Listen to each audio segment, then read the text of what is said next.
তারপরে দেখি আমরা তালব্য ব্যঞ্জন ধ্বনির উদাহরণ আছে কোনটিতে। তোমরা একটু প্র্যাকটিস করে দেখো কোন বর্ণটি তালুতে লাগে, সেটি তালব্য ব্যঞ্জন ধ্বনির উদাহরণ। ঠিক আছে, তাহলে আমরা দেখি এখানে তালব্য ধ্বনি কোনটি। তালব্যতে আমরা এখানে দেখতে পাচ্ছি ধরো ক, এটি হচ্ছে তোমার কণ্ঠধ্বনি। ল পার্শ্বিক ধ্বনি। দ, দ দেখো দাঁতে দন্ত ধ্বনি, আবার পার্শ্বিক ধ্বনি। ঘ এটা কণ্ঠধ্বনি। দন্তস্ব দন্ত ধ্বনি।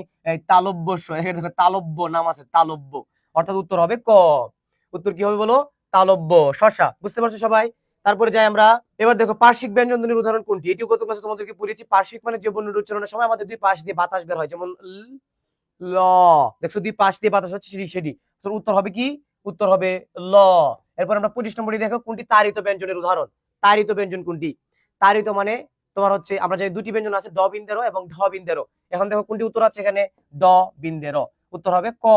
তারপর আমরা দেখি ধরো 26 নম্বরটি।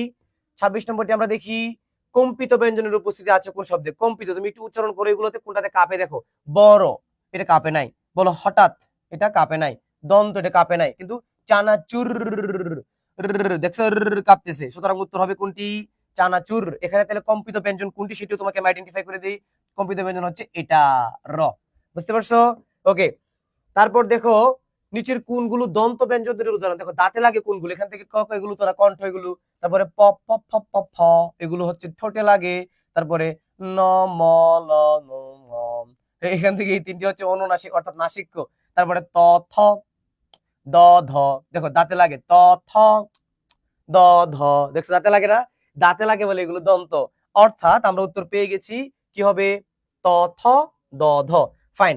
এবার আমরা দেখি নেক্সট 28 নম্বরটি। দেখো নিচের কোনটি কণ্ঠনালীয় ব্যঞ্জন উদাহরণ। এটা আমরা জানি। দেখো কণ্ঠ ব্যঞ্জন এক, আর কণ্ঠনালীয় আরেক।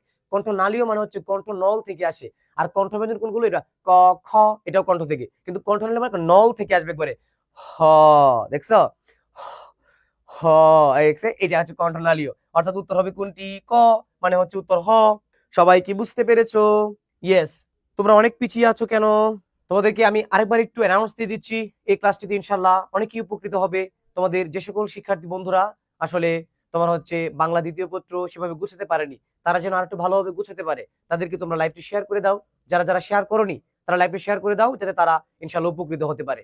তোমাদেরকে আমি বলবো এখানে কার্পণ্য না করে অবশ্যই তোমার বন্ধুদের কাছে পৌঁছে দিতে লাইভটি শেয়ার করে দাও, কিংবা মেনশন অন্তত দাও যেন তারা লাইভটি করতে পারে।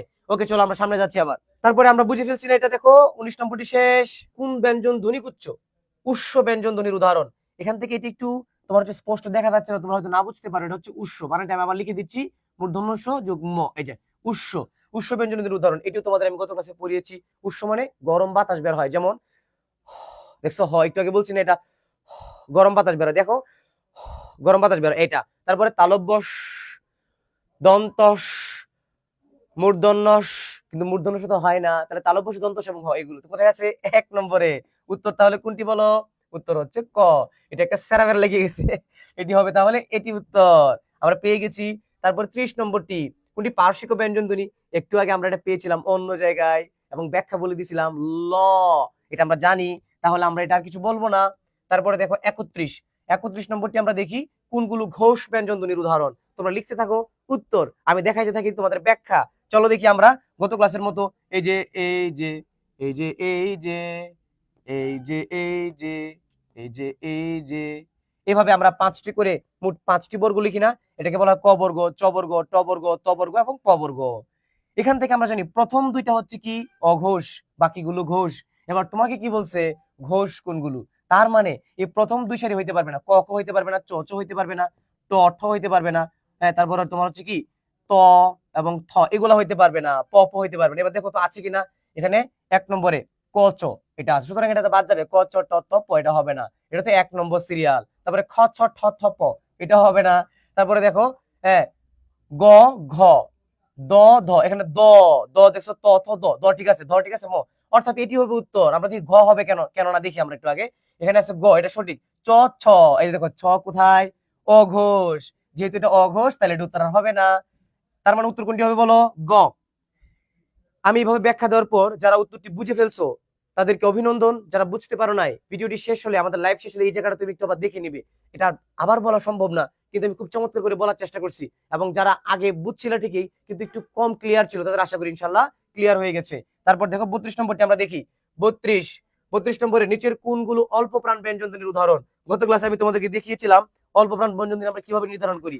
এভাবে দেখছিলাম আমরা, দেখো যদি আমরা বলি এভাবে মুখের কাছে নিয়ে বাতাস দিই, বাতাস বেশি হলে মহাপ্রাণ, কম হলে অল্প প্রাণ। যেমন আমরা বলছিলাম তোমার হচ্ছে ব ভ, এই যে মা, দেখছো?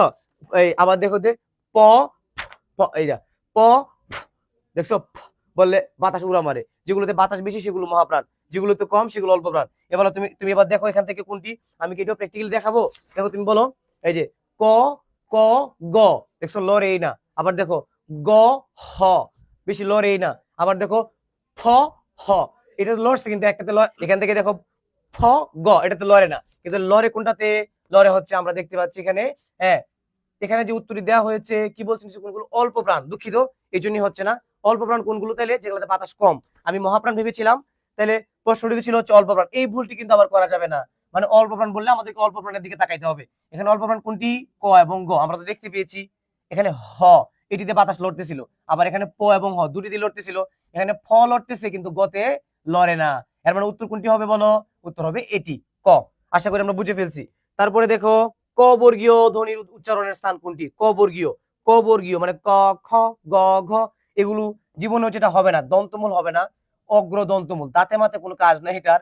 অগ্র তালু, এটাতেও কাজ নাই, তাহলে কি জিহ্বা মূল। আমি তোমাদেরকে দেখাই যে এই ক, ক বর্গীয় উচ্চারণ করলে দেখো তুমি এরকম উচ্চারণ করার চেষ্টা করো। ক উচ্চারণ করতে গিয়ে করবে না, এরকম বলবে, দেখবো তোমার, দেখবো তোমার জিভের যে গোড়াটা ওটা দেখবো তালুতে লেগে যাচ্ছে, এরকম হচ্ছে, এরকম হচ্ছে। তার মানে কি এই জীবের গোড়ায় লাগে, এটা হচ্ছে বিষয়। তাহলে এটা জিহ্বা মূল। তারপরে দেখি আমরা 34 নম্বরটি, কোন বর্গের বর্ণগুলো দন্তমূলীয়, অর্থাৎ দাঁতের মূলে লাগে কোনগুলো? দেখো ক, এটা তো আমরা মাত্র দেখলাম জিহ্বা মূল। হ, এটা তো কণ্ঠনালীয়। ট, এটা হচ্ছে অগ্রদন্ত, তোমার হচ্ছে কি পশ্চাৎ দন্তমূলীয়, অথবা এটা আরেক নাম হচ্ছে মূর্ধা ব্যঞ্জন। তাহলে ত, দেখো এটা দাঁতে লাগে, দেখছো ত দাঁতে লাগে না, উত্তর হবে কোনটি? ক। ওকে।